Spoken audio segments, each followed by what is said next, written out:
السلام علیکم۔ برائے مہربانی اس ویڈیو کو آخر تک ضرور دیکھیں۔ ایک بزرگ کا کہنا ہے، میں گلی میں جا رہا تھا، میں نے دیکھا کہ ایک دروازہ کھلا، ماں اپنے بچے کو مار رہی ہے اور تھپڑ لگا رہی ہے اور کہہ رہی ہے کہ تو نے بڑا ذلیل کیا، بڑا پریشان کیا، تو کوئی بات نہیں مانتا اور نافرمان ہے، نکل جا میرے گھر سے۔ وہ بچہ رو رہا تھا، دھکے کھا رہا تھا۔ جب گھر سے باہر نکلا، ماں نے کنڈی لگا لی۔ فرماتے ہیں میں کھڑا ہو گیا کہ ذرا منظر تو دیکھوں۔ بچہ روتے روتے ایک طرف کو چل پڑا، ذرا آگے گیا، رک کر پھر واپس آ گیا۔ میں نے پوچھا بچے تم واپس کیوں آ گئے؟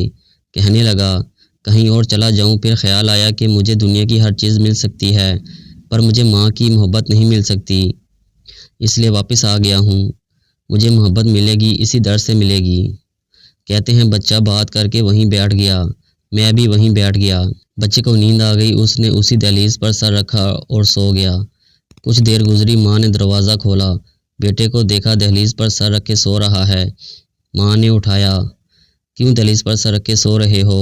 بولا امی مجھے دنیا میں کبھی ماں نہیں مل سکتی، میں اس دہلیز کو چھوڑ کر کیسے جاؤں؟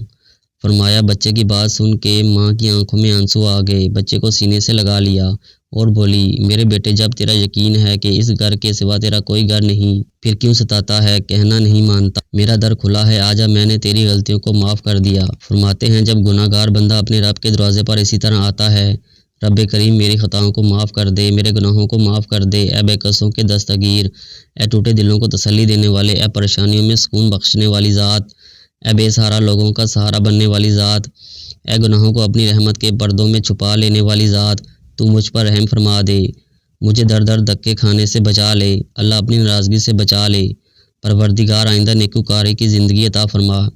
جب بندہ اس طرح اپنے آپ کو پیش کر دیتا ہے تو پھر اللہ تعالیٰ اس بندے کی توبہ قبول کر لیتے ہیں۔